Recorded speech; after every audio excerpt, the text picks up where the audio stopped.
Bonjour à tous et à toutes, je suis ravie de vous retrouver aujourd'hui en vidéo pour vous faire à nouveau donc une sélection sur les sorties littéraires qui m'intéressent et ce sont donc celles qui vont sortir au mois d'avril. Je ne vous ai pas filmé cette vidéo ces derniers temps déjà parce que j'ai eu quelques soucis de téléphone qui ne sont toujours pas terminés et puis en plus vu que j'étais pas là au tout début du mois de mars avec mon voyage, voilà, tout ça ne se goupillait pas très bien. Mais j'ai à nouveau pas mal de titres qui m'intéressent pour le mois d'avril, donc je vais vous présenter tout ça. Le premier que j'ai noté, il s'agit d'une sortie en date du 3 avril qui va sortir à la fois aux éditions Amazon Publishing et chez City. Et il s'agit de la suite de la série Une enquête à la belle époque publiée par Alice Quinn.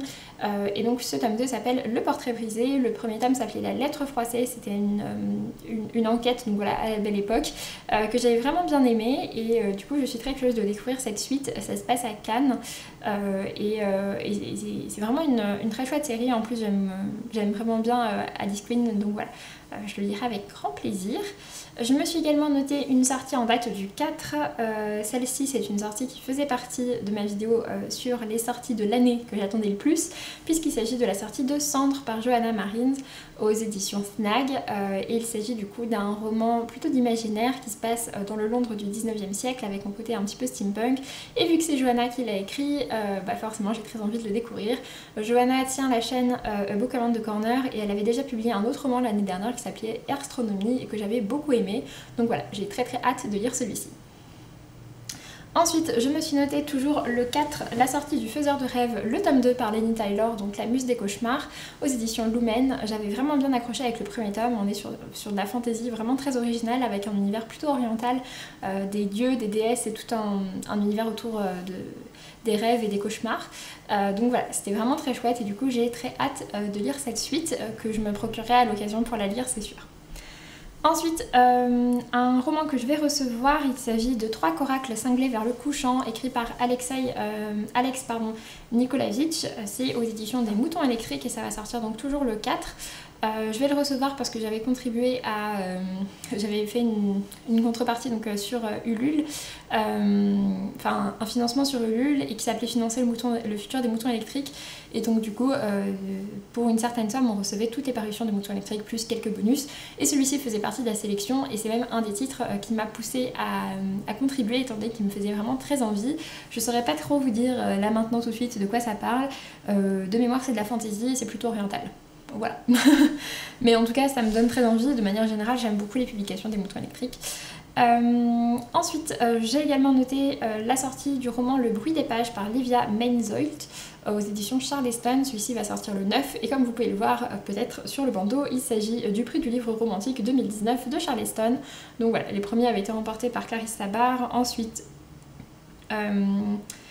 il y a eu Jeanne-Marie Sauvage-Avitz, dont j'ai le roman dans ma pile à lire, puis La vallée des oranges l'année dernière, et celui-ci il me semble donc que c'est le 4e. En tout cas, je trouve toujours que ce sont des romans de très bonne qualité. Donc à l'occasion, pourquoi pas découvrir celui-ci. Ensuite, j'ai noté une sortie également qui me tente, mais alors énormément, et que je vais me procurer, c'est sûr, dans les prochains mois pour pouvoir le lire. Il s'agit de la sortie de La carte des jours, qui est le 4e volume de Miss Peregrine et les enfants particuliers, écrit par Ransom Riggs et du coup publié aux éditions Bayard. La série Miss Peregrine et les enfants particuliers est une trilogie au départ qui est donc terminée. Et Ransom Riggs a décidé ensuite de poursuivre dans cet univers. Du coup, je suis pas sûre que ce soit une suite directe. Mais voilà, en tout cas, de ce que j'ai compris, en tout cas, ce qui était prévu, cette suite se passe plutôt aux États-Unis alors que les premiers tomes se passaient en Angleterre. Et en tout cas, je suis très curieuse de pouvoir le découvrir puisque j'aime beaucoup l'univers de Miss Peregrine et les enfants particuliers et je replongerai dedans avec très grand plaisir. Ensuite, j'ai noté la sortie de The Wicked Deep par Shia Earnshaw. Ça va sortir aux éditions Rajo et donc le sous-titre c'est La malédiction des Swan Sisters. Ça va sortir le 24 avril et j'ai lu un résumé mais j'en ai pas retenu grand chose, je suis désolée, si ce n'est que ça parle de sorcellerie et d'un village dans lequel ils essayent de contrer la sorcellerie si j'ai bien compris, avec toute une histoire d'héritier etc. Voilà, ça me tentait bien, ça a l'air assez original en fait, du coup je suis curieuse de découvrir ça. Et le petit dernier que j'ai noté, pour le coup j'ai pas trouvé de couverture, il s'agit de la sortie de L'Enfant et l'Oiseau par Durian Sukigawa aux éditions Albin Michel qui sort également le 24. Durian Sukigawa était l'auteur de... c'est un auteur japonais qui a publié plusieurs romans. Son premier était très connu, mais j'ai la couverture en tête, mais pas le titre. Ça m'énerve. Enfin bref, voilà, c'est un auteur que j'avais vraiment bien aimé. Après, j'ai toujours pas lu le second qui s'appelle Le rêve de Ryosuke, quelque chose comme ça. Donc voilà, je commencerai peut-être par celui-ci qui est déjà sorti en poche. Ensuite, du côté des sorties poche, justement, j'en ai noté 5. La première, donc c'est un roman que j'ai déjà lu, il s'agit de Underground Railroad, écrit par Colson Whitehead, et c'était publié aux éditions Albin Michel. Il va sortir au livre de poche avec la même couverture, et je vous recommande très vivement la lecture de ce roman. C'est un roman que j'avais vraiment beaucoup aimé, il était sorti au moment de la rentrée littéraire de septembre de 2017 du coup, et c'est un roman qui parle... de routes secrètes qui existaient dans les États-Unis pour faire fuir les esclaves vers le nord. Et voilà, et du coup on suit plusieurs destins d'esclaves qui essayent de fuir, et c'était un roman vraiment très passionnant. En plus de ça, si ma mémoire est bonne, on suit différentes générations également. Enfin voilà, en tout cas c'était un roman que j'avais beaucoup aimé et qui était très intéressant pour toutes les personnes qui sont intéressées par tout ce qui est de la ségrégation raciale, de l'esclavagisme, etc. Tout ce qui est des combats pour la liberté. Comme moi, ce sont des lectures que j'aime beaucoup, je vous recommande très vivement la découverte de celui-ci.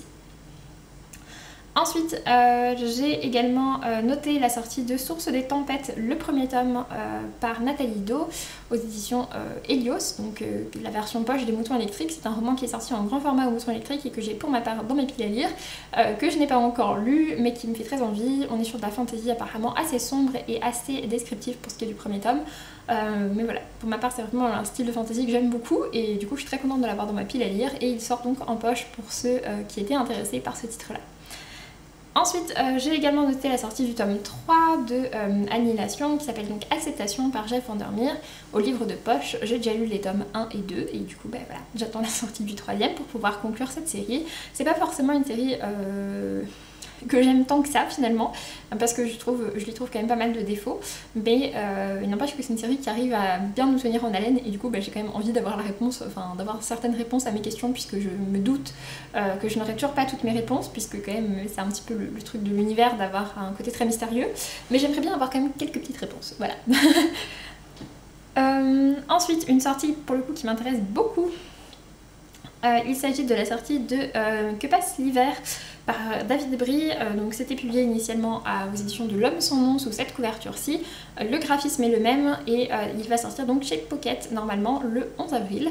Et on est sur de la fantasy et j'en sais pas beaucoup plus, mais cette couverture me donne super envie. Donc voilà, du coup j'ai très envie de me le procurer. David Brie a également sorti un roman récemment aux éditions Lynx qui s'appelle Le garçon et la ville qui ne souriait plus, qui me fait très envie aussi. Mais du coup, si celui-ci sera en poche, je vais peut-être commencer par celui-ci. Et du coup le dernier que j'ai noté, qui à nouveau me fait très envie, il s'agit de la sortie de Changer l'eau des fleurs de Valérie Perrin. Donc ça c'est la couverture du grand format chez Albin Michel. Il va sortir en poche, j'ai pas réussi à vous trouver une chouette image, mais en gros ce sera un fond clair avec des fleurs jaunes sur le côté des tulipes, je crois, en alignement comme ça. Et j'ai entendu extrêmement de bons avis sur Changer l'eau des fleurs. Je ne sais pas exactement de quoi ça parle, mais si je me souviens bien, il y a une histoire avec un cimetière. Donc voilà, et ça a l'air d'être un roman contemporain vraiment très touchant d'après les avis que j'ai pu en voir. Je sais que ça a été un coup de cœur pour beaucoup de personnes et du coup j'ai très hâte de le découvrir. Et celui-ci il sort le 24 au livre de poche. Et ensuite, du coup au niveau des graphiques maintenant, j'ai noté 3 sorties. 3 suites de séries. Le premier, il s'agit de L'Atelier des sorciers, le tome 4, par Kamome Shirahama. J'ai pas encore lu les tomes 2 et 3 que j'ai chez moi, pour l'instant j'ai lu que le tome 1 que j'ai beaucoup aimé, mais voilà, vu que j'ai beaucoup aimé le tome 1, c'est sûr que je vais lire la suite et c'est sûr que je me procurerai ce tome 4. Et donc il sort le 3. De toute façon, toutes les sorties graphiques que j'ai notées sortent le 3. J'ai également noté la sortie de The Promised Neverland, le tome 7, donc qui sort aussi le 3 avril. Et pour le coup, je suis à jour dans la série, donc celui-ci, c'est sûr que je vais aller l'acheter rapidement après sa sortie pour pouvoir le lire, comme je fais avec tous les autres tomes. Et le dernier que j'ai noté, il s'agit de la sortie du tome 3 de la série de bande dessinée Le Réseau Papillon, c'est publié aux éditions Jungle et j'ai pas réussi à trouver de couverture pour l'instant. J'ai pas encore lu la série mais j'ai le premier tome dans ma pile à lire, il me fait très envie et c'est vrai que je l'ai pris parce que j'arrive vers la fin de la série des Enfants de la Résistance que j'aime beaucoup et je pense que c'est une bonne manière de continuer. Voilà, donc ça a l'air un petit peu dans le même état d'esprit, du coup ça me fait très envie. Et enfin, une dernière petite chose, au mois d'avril revient l'opération de Milady Brajlon avec les titres à 3,99 €. Pour cette année, pour ma part, je ne suis pas sûre d'en acheter puisqu'il n'y en a pas énormément qui me tentent, mais par contre, je vous invite très vivement à vous rendre en librairie puisque L'Héritage des Rois Passeurs de Manon Fargueton va faire partie de cette offre et que c'est pour moi un petit coup de cœur de ces dernières années en fantasy et que c'est un roman que je vous ai beaucoup recommandé. C'est un roman de fantasy féministe qui peut se lire comme un one-shot. Il y a une suite qui s'appelle L'Héritage des Rois Passeurs, les héritiers de Savloir, les illusions de Savloir, pardon, mais qui est centré sur d'autres personnages. Donc voilà, sinon L'Héritage des Rois Passeurs fait vraiment un roman à lui tout seul, et il est assez court, et c'est vraiment de la très chouette fantasy, très féministe, avec de très belles idées, et qui est très accessible pour des personnes qui ne lisent pas de la fantasy. Donc voilà, je vous recommande très vivement d'aller découvrir L'Héritage des Rois Passeurs, puisque du coup il sera en OP, et du coup il sera à 3,99 € en poche. Donc voilà. Sur ce, j'en ai donc fini avec cette vidéo, j'espère que ça vous aura plu. N'hésitez pas à me dire si vous aussi certains de ces titres vous tentent ou bien si vous en avez noté d'autres. Comme d'habitude, il y a plein de titres qui sortent et bien évidemment je ne peux pas tous vous les présenter. Et donc voilà, je fais une sélection de titres qui moi personnellement m'intéressent ou m'intriguent. Donc voilà, sur ce j'en ai fini avec cette vidéo, j'espère que ça vous aura plu. Et puis pour ma part, je vous laisse et je vous dis à très bientôt en vidéo. Salut!